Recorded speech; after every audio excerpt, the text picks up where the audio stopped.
ஒரு நாள் ஒரு பாம்பு ஊர்ந்து போயிட்டு இருக்கும்போது அங்க இருக்கிற ரம்பத்துல லேசா உரசிட்டு போனதுனால அது அந்த பாம்போட உடம்ப கிழிச்சிடுது. உடனே அந்த பாம்பு அந்த ரம்பத்தை ஒரு எதிரியா நினைச்சு அதை கடிக்க போக இதனால அந்த பாம்போட வாயிலே அடிபட்டுடுது.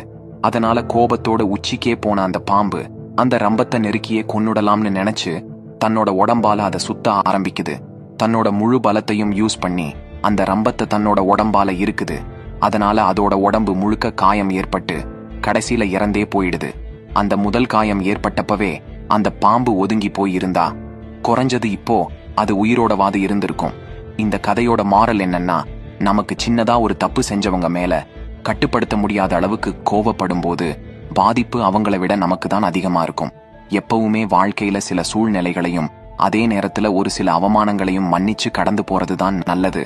அதுக்கு பதிலா அங்க நம்ம கோவத்தை காட்டும்போது அது நம்ம வாழ்க்கையில தீர்க்க முடியாத பல பிரச்சனைகளையும் சரி செய்யவே முடியாத பல காயங்களையும் உருவாக்கிடும். அதனால உங்களுக்கு எதிரா தப்பு செஞ்சவங்களை மன்னிக்க முயற்சி பண்ணுங்க. அதை விட்டுட்டு உங்களோட உணர்ச்சிகள் அவங்க கட்டுப்படுத்த விடாதீங்க. ரேஜ் கோட்டை இதுவரை ஃபாலோ செய்யாமல் இருந்தால் உடனடியாக ஃபாலோ செய். இல்லை என்றால் நாம் மீண்டும் சந்திக்க முடியாமல் கூட போகலாம்.